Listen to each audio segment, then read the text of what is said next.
Hello, I'm Noel Kingsbury, and with Annie Guilfoyle, I run Garden Masterclass.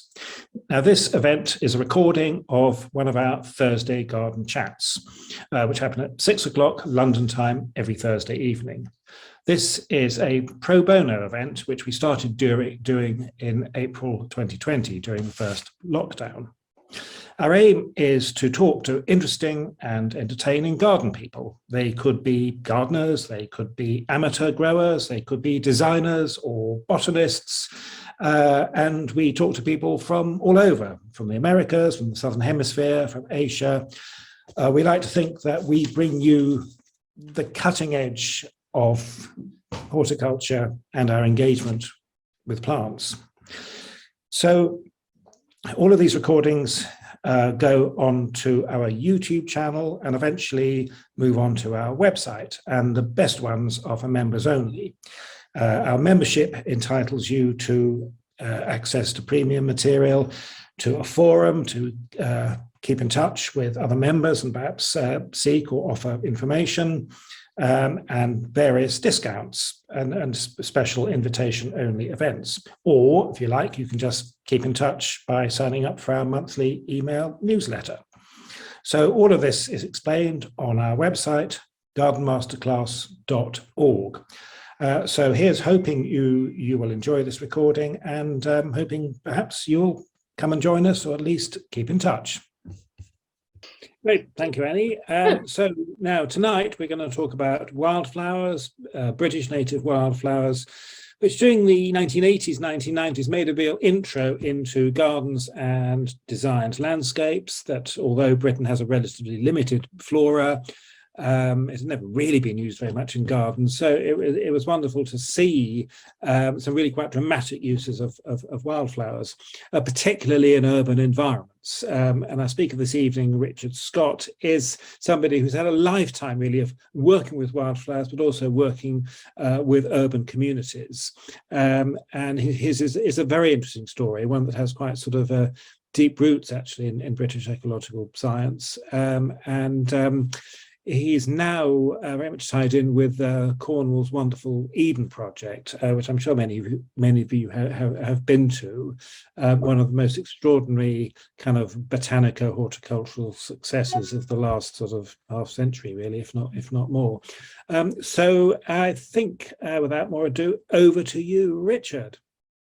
Very good. Well, thank you very much, and thank you for asking me to join this ensemble. Really, I think it's hopefully an exciting story because we fit between the gap between, I suppose, gardening and the landscape and the countryside. And as an organisation, which is I worked for a charity called Landlife for 26 years. Then we set up the National Wildflower Centre, and ultimately the National Wildflower Centre has become part of the Eden project. But initially, we used to be regarded, the conservationists would dismiss us as gardeners, which we could never understand because most of the people we'd met along the journey were very interesting people and had extraordinary ecological knowledge. So there was this chasm between ecology and conservation that we couldn't understand. And so we came from an unusual background, really. We established, not by myself, but 4 students, set up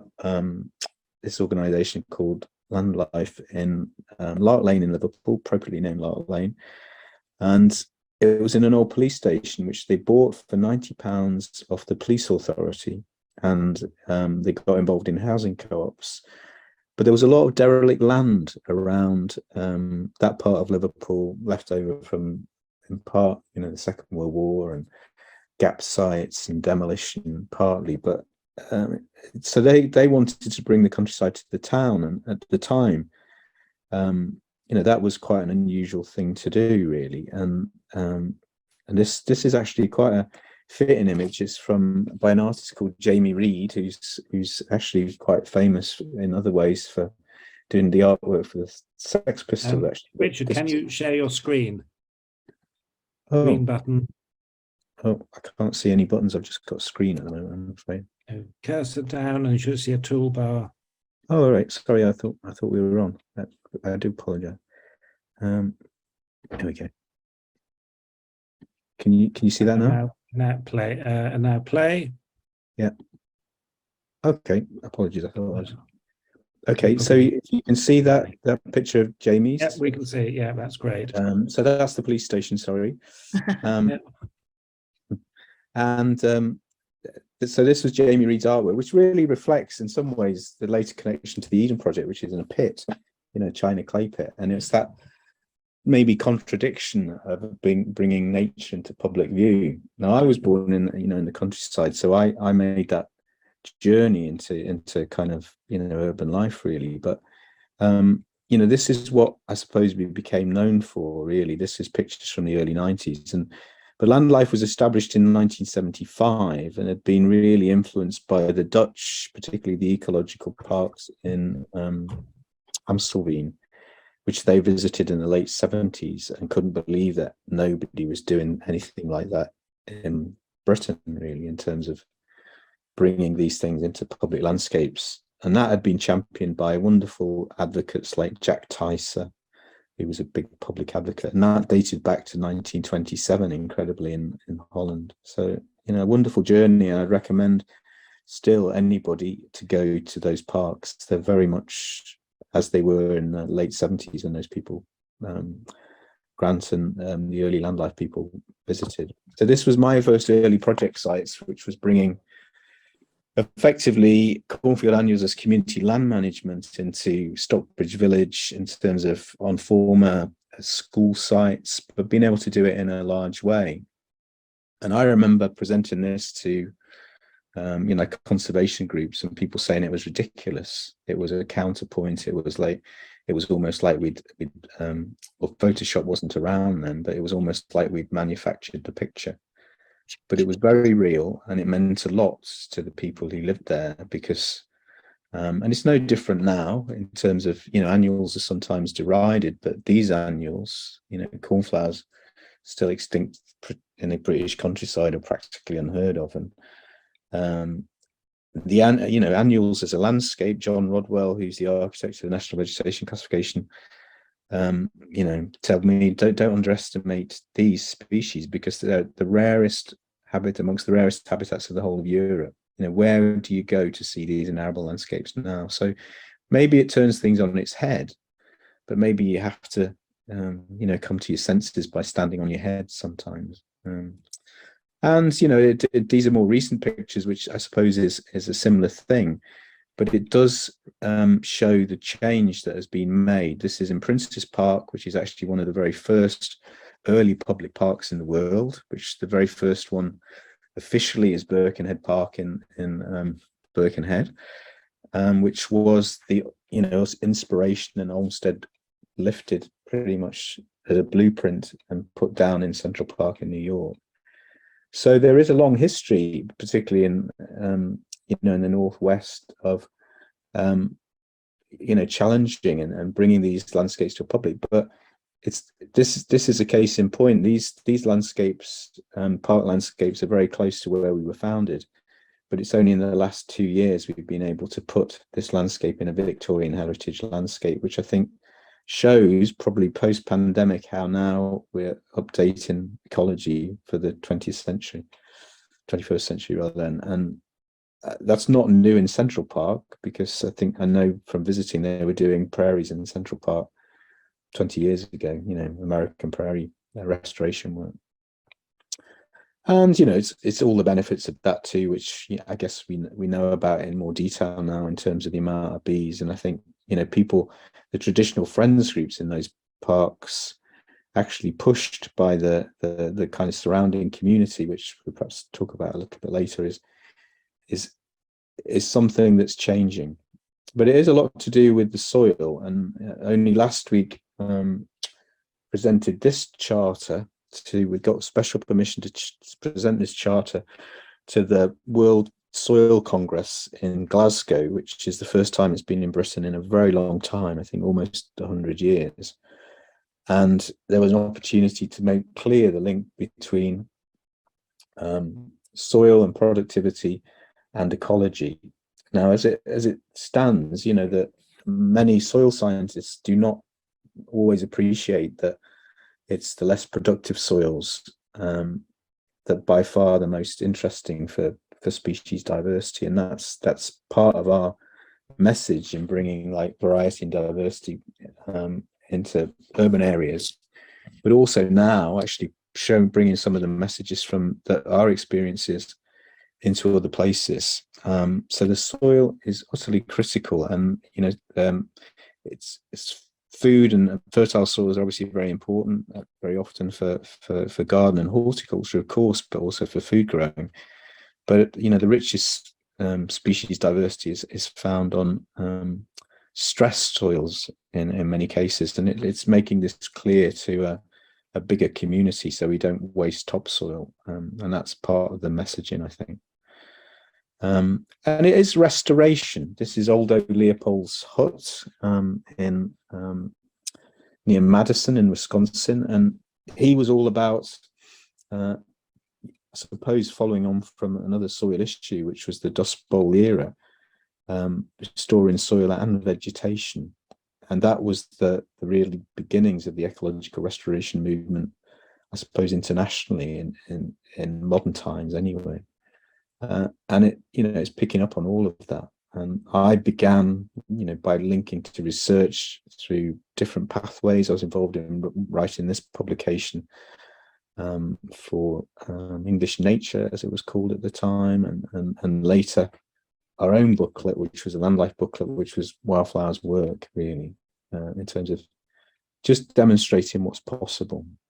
But the annuals are really important, and they're not, obviously perennial landscapes, which we'll talk about shortly, but they are great conservation openers in their own way. And I think, and that's, when I first met Nigel Dunnett and James Hitchmer, actually, when they were coming to look at our work in Liverpool, James, actually, when he was coming back from Australia, and, Nigel, around the same time, actually. So it's conversations and conversation that have been conversation and conservation that have been really important to us, really.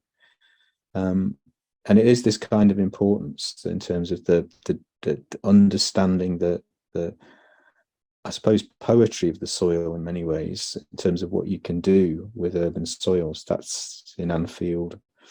The phrase from the French Revolution was under the pavement, the beach, sous le pave la plage.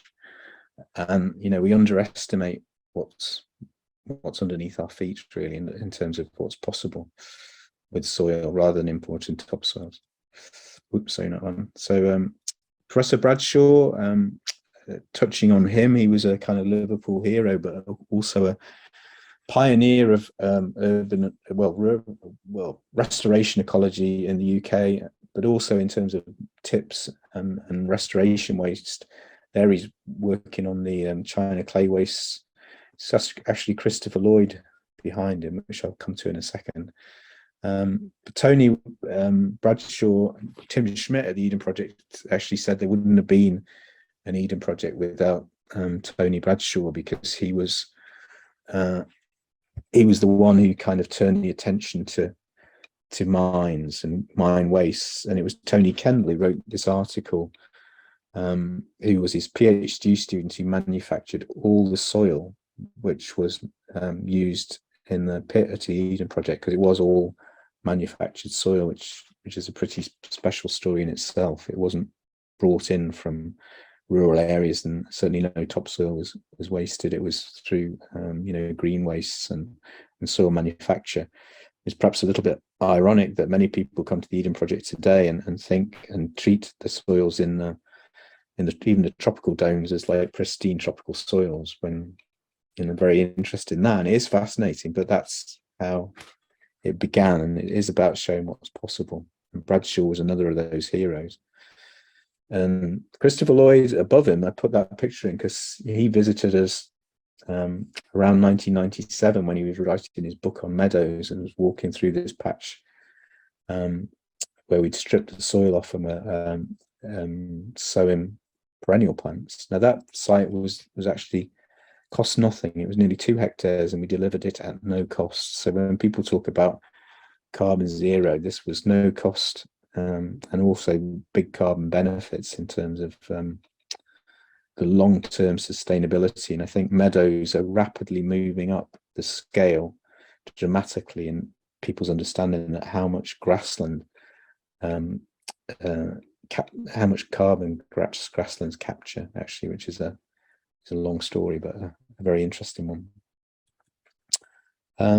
Other scientists worth mentioning is Philip Grime, there, park grass plots in Rothamsted, the oldest biological experiment in the world, pretty much tells the same story as, sort of indicated before, is that the plots, this was a grassland experiment which had additions of different fertilizer and treatments. It was the grassland plots that had nothing that are now the richest in diversity after 100 and I guess probably nearly 180 years now. And Philip Grime sadly died last year, but his model of species diversity, which is called Grime's humpback model, is basically says that it's all about reaching a peak of biodiversity and getting there by different means. Now that could be management, but if you haven't got managers, and many big public spaces haven't, soil is really critical, and less productive soils are definitely a key. This is just an example of a display we've got in Liverpool Museum, which is highlighting a patch they've got in the front of the museum. And I suppose, the stories don't pick wildflowers, but if you create areas, I think you also have to celebrate them. And most botanists never really learned about flowers unless they could look up close. So, and it is about making things common again, rather than, being satisfied with rarity. And ironically, a lot of rare plants, many rare plants, probably even most of them, if you do the right things, are actually quite easy to grow. So there's no reason we can't put them back. But we have spent, certainly in the UK and I think across the world, a lot of time just cataloguing the decline of species, the sort of continued loss of species, rather than actually doing anything to put them back. So I was very fortunate. I met I went to it was then called the National Wildflower Research Center in Texas, which was funded by the Johnson family, really, I think set up in 1982, but built on the fact that Texas had an extraordinary wealth, and had actually, in a bit like Holland, had been doing wonderful things with wildflowers, again, probably since the 30s, in terms of expanding them down highways.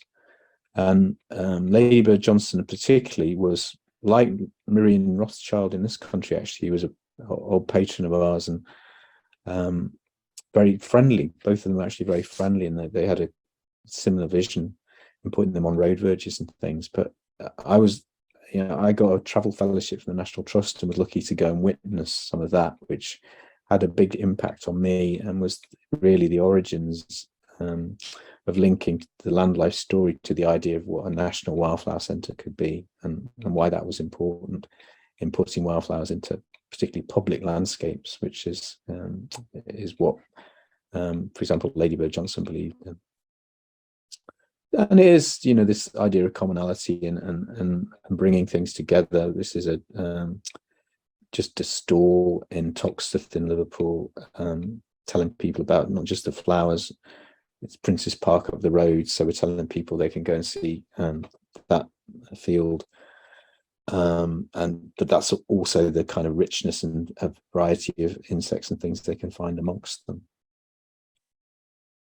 I, as a child, was very lucky in terms of, my mum took us to verges and places where we could, we used to go and pick violets and gift them and put them on people's doorsteps and things. So it was almost like a gypsy kind of rural thing, but it was a point of introduction to me about the joy of doing that seasonally for different species, really. And I think it's that journey you want to take other people along. So we've talked about a journey of creative conservation, and the way we should be, linking people back to these simple pleasures, really joyous pleasures.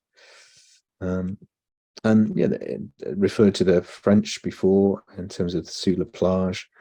The policeman is smiling as the flower is being placed in his beret.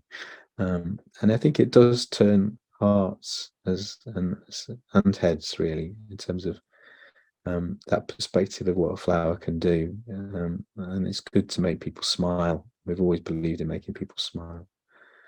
But in harsh circumstances, and some of the pictures I'll show you follow on from this kind of demolition and loss of community in urban areas. Picture from Liverpool in the 60s, when there was a lot of kind of really harsh demolition in terms of reaching for a Corbusier world of living in the skies, really. And there is an opportunity attached to that. This is a picture from Whitehaven, but just indicating the early stages of colonization of brick rubble. But this picture, which is actually taken in Whitehaven, is actually the site where they want to build a new coal mine in Britain, which I think is obviously very controversial. But we looked at this site with the National Trust, and Fiona Reynolds at the time was chief executive, and we were very hopeful that we'd be able to create a Burren style, which is an incredible limestone pavement based on this kind of opportunity. And these places are opportunities, we often miss out on them. So this is the kind of thing you can do. And this was the centre we opened in on the edge of Liverpool for 20 years, and it was based on these very things, pushing the barriers, planting seeds and plants, but using the concretes and things, and also importing substrates and things like chalk to develop fantastic, brilliant. This is the same area in a few years later. Incredibly rich and biodiverse communities, with, in that case, chalkland style species, but mixing in things like chicories and other incidentals.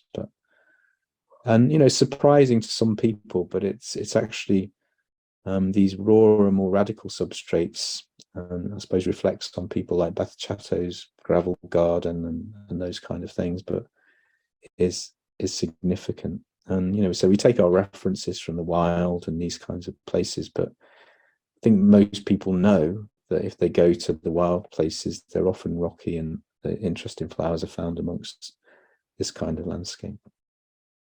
So returning to Everton and the opportunity, some of the most, I suppose, in a way, deprived communities, but also rich in heart and soul.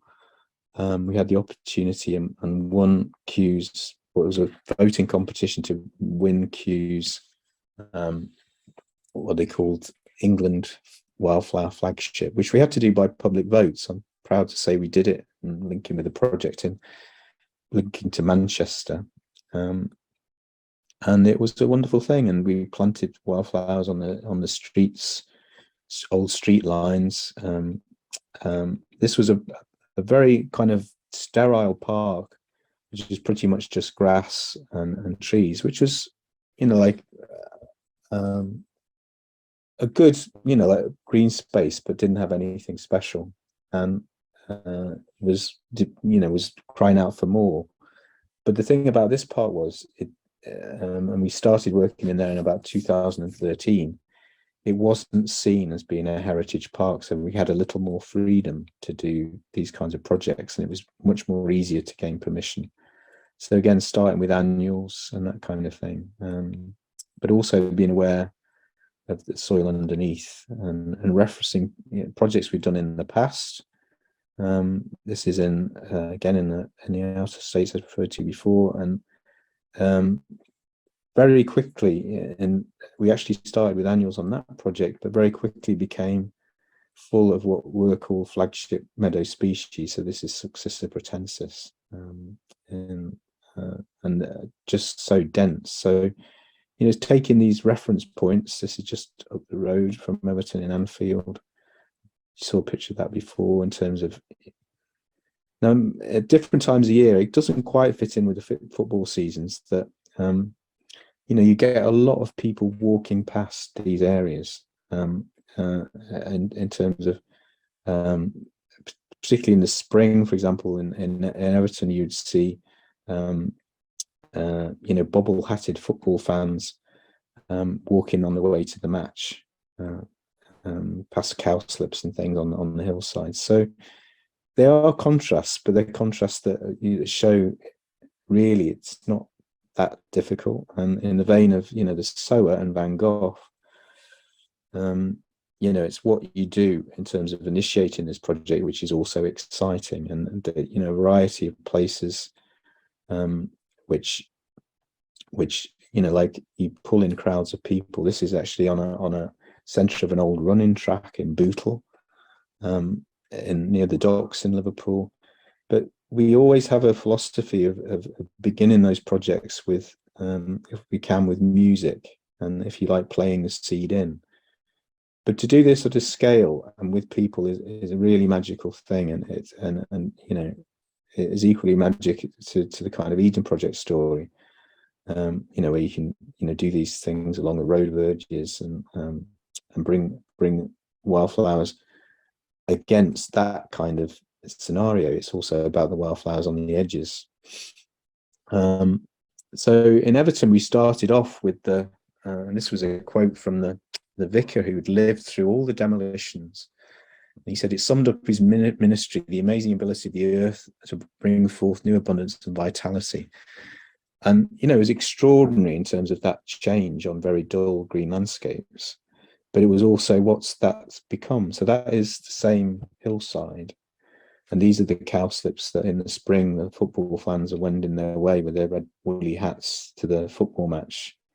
It might be a European Cup match to watch Benfica, but they are walking past what many may think is a rural scene. And to be honest, cities are becoming very biodiverse, but we should reflect on the ways that we can also use this knowledge to push them back into the countryside. So again, turning things full circle. So we've got a few of those in there. And I think I've seen Dan Pearson show a similar picture to this. This is on the same kind of banks that were the annuals in Everton Park, which are now, on this side of the hills, lupins and cow parsley, which all were sown by groups of people, actually originally at the same time as the annuals. So it shows how you build these successional features over time. On the lower slopes, cycles of Viper's bugloss, which is an interesting one because if we think of, I found out by the Linnaean Society in London that, and Carl Linnaeus, who's founded the biological nomenclature system, binomial system, didn't really name too many of his favorite flowers, a few. But he did actually say there's nothing to surpass a field of Viper's bugloss, which is what this is. So it's great to think of, that kind of transformation would be uplifting to somebody like Carl Linnaeus. And it was, done, with a big community effort, I suppose a community land ethic in the terms of somebody like Aldo Leopold. But something that is special, and certainly the bees in those areas are a very enormous presence. The amount of bumblebees you can create, counting a square meter, for example. So it's these kinds of things. And I know Nigel's been doing a super bloom in London, but this is a place called Miller's Field in Liverpool, which is under, these areas are undersown with perennials, and it's actually quite a stony, dry, sandy soil, but has been fantastic in a different way on public open space, really, and freely accessible, and just what you can create rather than this sort of classic image of the Victorian naturalist with a butterfly net. It's certainly incredible how quickly children get hooked onto finding all kinds of insects and amongst the flowers. And very special to witness, really, and very easy to do. From 3 months, 12 weeks to flower. With a bit of short season this year with all the heat, I have to say, but something that once you establish, you can set on track for the future. So again, the annuals leading the way. These are pictures of Princess Park, almost sort of Mediterranean. You can all imagine it was like Greece, but again, translating these different forms into what were really boring spaces. That's just a note of just the idea of expressions of joy, an article for the the Linnean Society. Carbon capture, they're using things like the concrete we touched on. This is Calderstones Park, where a local group just transformed that. And similarly, this is something we're very excited about, is the inverting the soils on large areas. Now, this is more for the countryside and the town, but has brought really exciting results. And we work particularly with the Woodland Trust. And in actual fact, you mentioned the Lowther estate. We did some soil inversions there on the Lowther estate in Cumbria. But you'd find it hard to believe, but that's again a picture of annuals, but underneath are trees that have been planted. And this is a very different way of planting trees, because of the depth of the soil inversion, bringing up the sandy soils. We've got an incredible starting point for the seeds and a flush of nutrients initially, but then you can see the seedlings coming through, and ultimately big amounts of diversity and actually and on that tree planted site, incredible tree growth. Woodland Trust was saying like more than three times the tree growth. And on a 16-acre patch, 100 grams of bluebells were sown, and now they're popping up everywhere. So extraordinary, what time can do with the right inoculation, and actually very little management. So all those places, the woodland glades, larger openings in the woods, those are all Woodland Trust sites at over 1,000 acres actually nationally now on using that kind of technique. But really startling results, and unfortunately we just don't get time to go and have a look at them or travel around.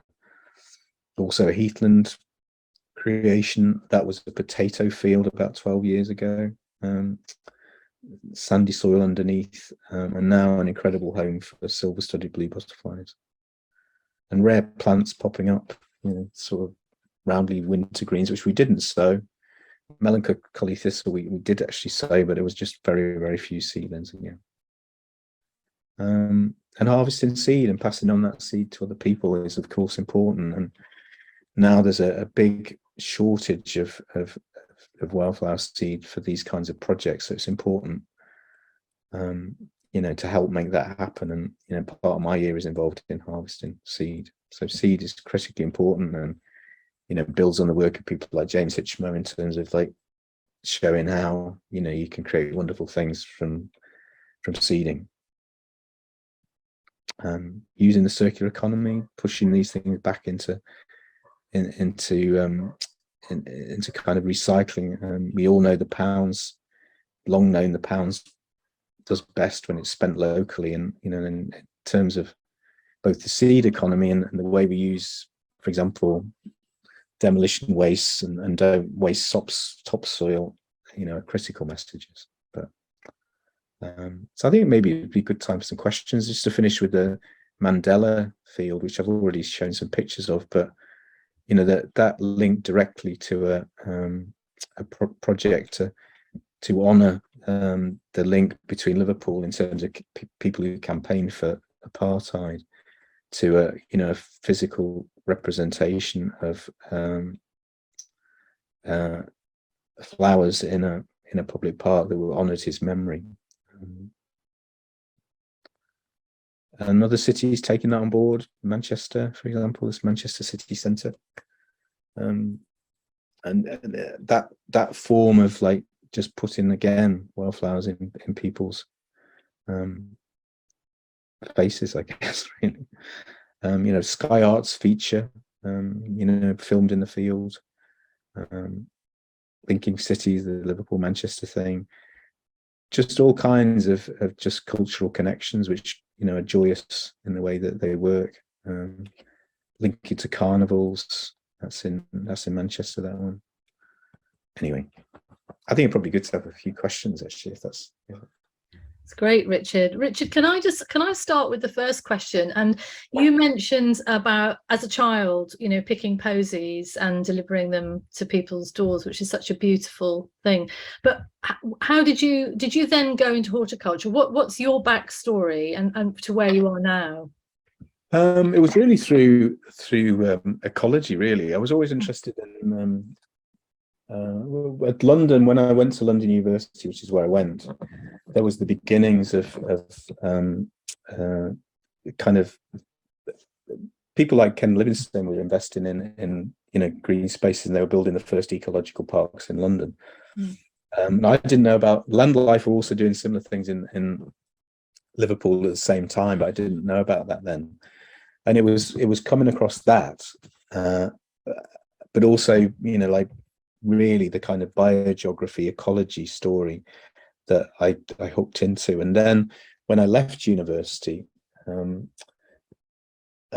spent some time looking for a job, in terms of, it was through that link, and I got a job creating my first meadow actually in Derby, and learned there. And then it became obvious that the Northwest, partly because there was so much dereliction, had more opportunities, or was pushing the barriers a bit more than other places, really, which is where people like Tony Bradshaw was working. And that's where I was engaged to do the research project for English Nature which was called Flowers in the Grass, how to put flowers into urban soils, basically, and get over those.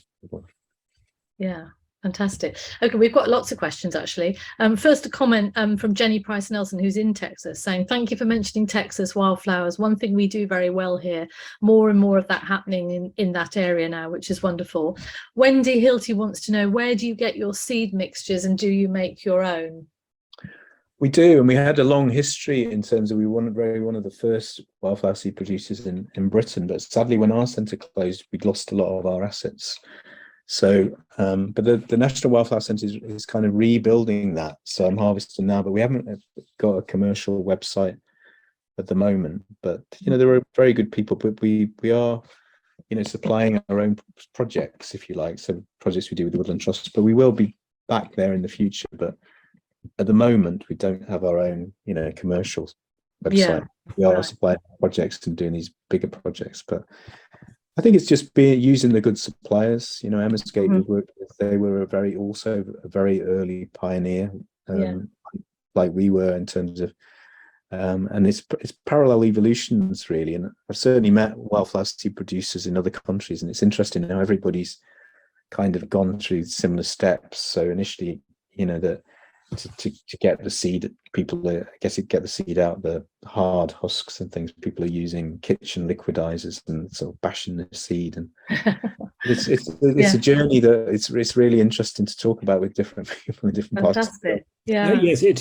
is exciting, that, and especially to see people do it right at the cutting edge. We had Maniala Cicada from the region around Brasilia couple of months ago, and they've been doing it on a pretty large scale. In fact, we've basically commissioned her and Amalia Robredo to do something on exactly this, pioneer seed collecting.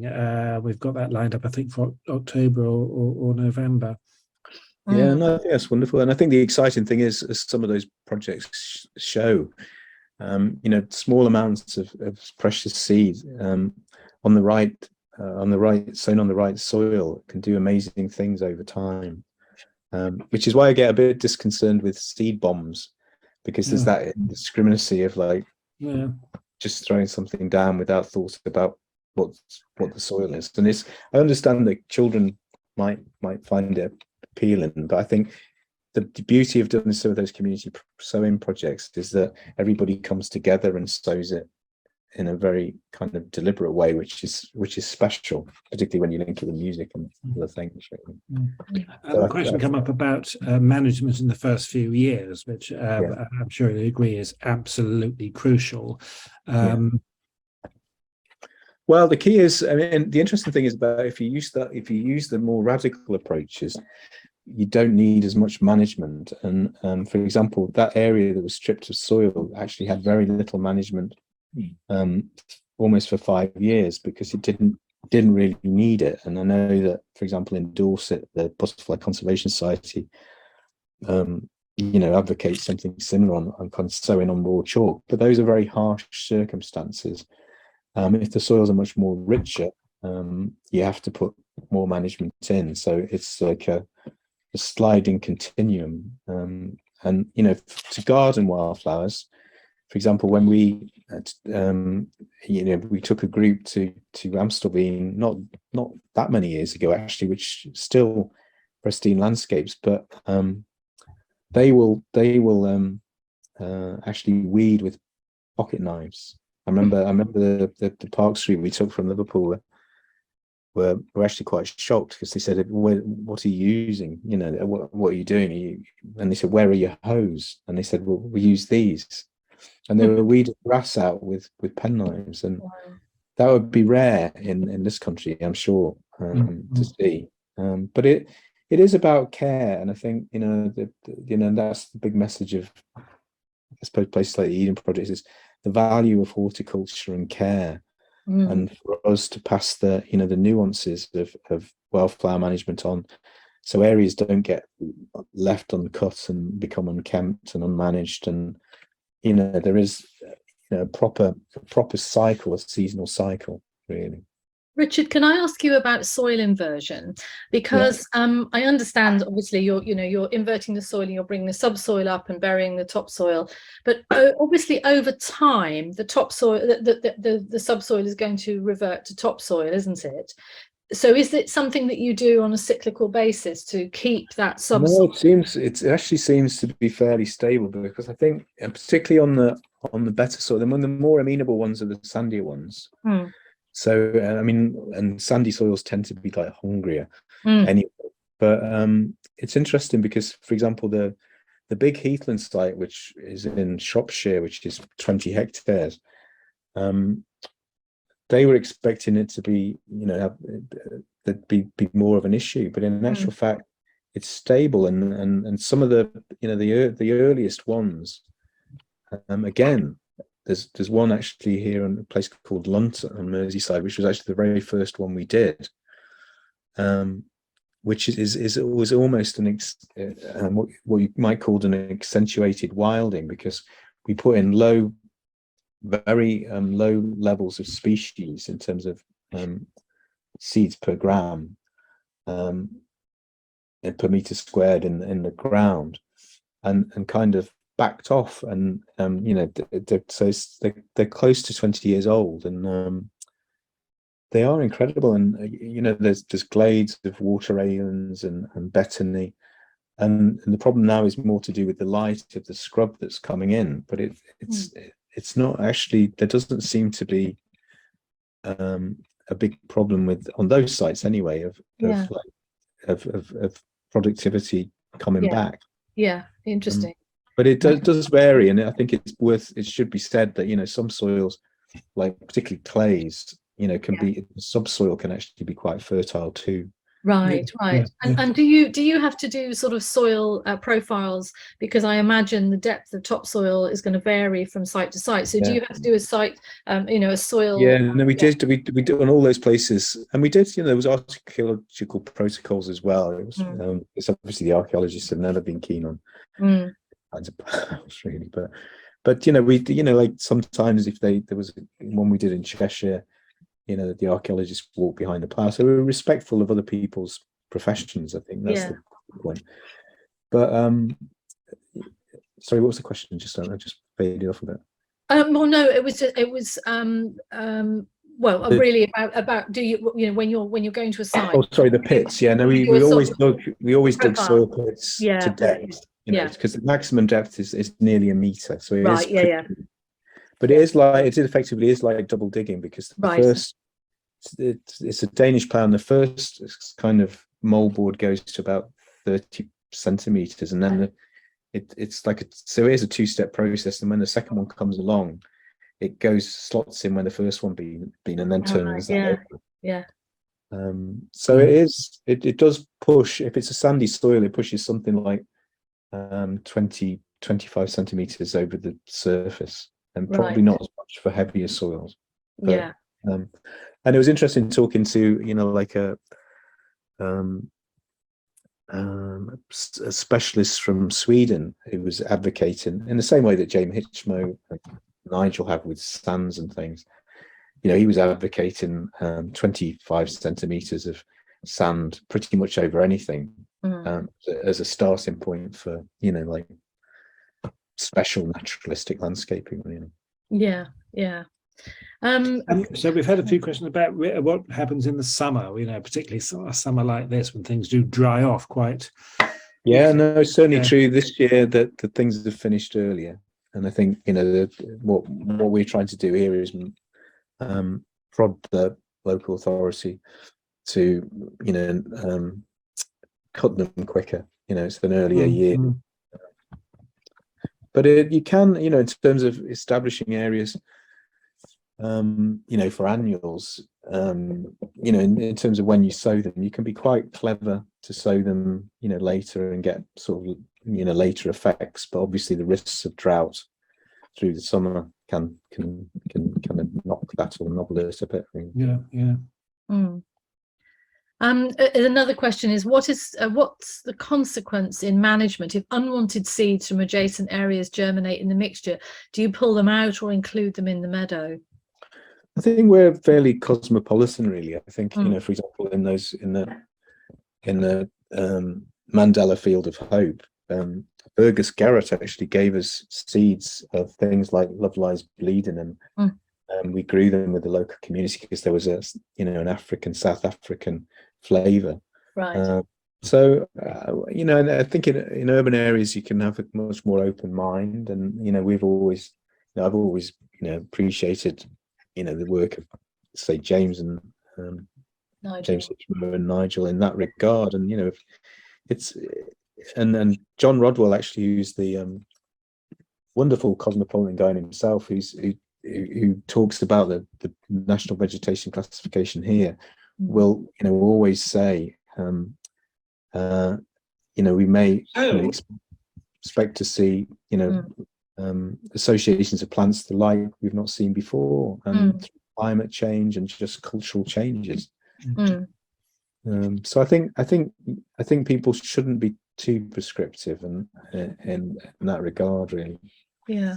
And a well-established wildflower meadow is pretty resilient to most, I think so, perennial weed. I mean, it's that maybe trees and shrubs that are probably more of an issue in terms of longer-term management. No, I think when things are stable, I mean, there was a big issue. There used to be a big issue about bluebells, which actually was not great science in that. No. Because they're talking about, you know, it's the Spanish invasion that the people used to speak of didn't really ever exist. And I think it was sort of a fantasy of some of the sort of tabloid press. The language that was used about plants, when it was so, you know, we can't actually attack immigrant communities. Let's stick ethnic labels onto plants and attack them instead. So there is a real point about language and I think it is about being realistic too, you know, in terms of, you know, like for example, rhododendron in North Wales or something. It's you're not going to win that battle necessarily. In truth, if you look at the pollen records, rhododendron was here in the past, I think. Yes, covered Europe. So, you know, we should reflect on these things, and I think certainly when you're working with, you know, like groups, you know, multicultural groups like the Picture, it's you know, you need to be clear about, you know, what you're about, and people appreciate colour, and I suppose we came also from it in terms of low cost way, in terms of delivering large areas as well. So it was about making it economical and practical. One, of course, you made very much the point that British wildflower communities work better on poorer substrate soils. Of course, what historically happened was then that you had a lot of these urban parks with pretty fertile soils, and you then had people like James Hitchell saying, well, this isn't going to work, we should try North American prairie, and we have this quite sort of almost counterintuitive interest in prairie in Germany very much as well, which was on one hand a bit of an oddity, on the other hand working with plants that had actually been in cultivation in Europe for really quite a long time. But I mean, how do you see the prairie movement fitting in with what you've done? I mean, do you see a place for prairie, or do you? No, I think I don't have any problems with the juxtapositions of things really, because if you start to be too prescriptive, it just turns people off, and there's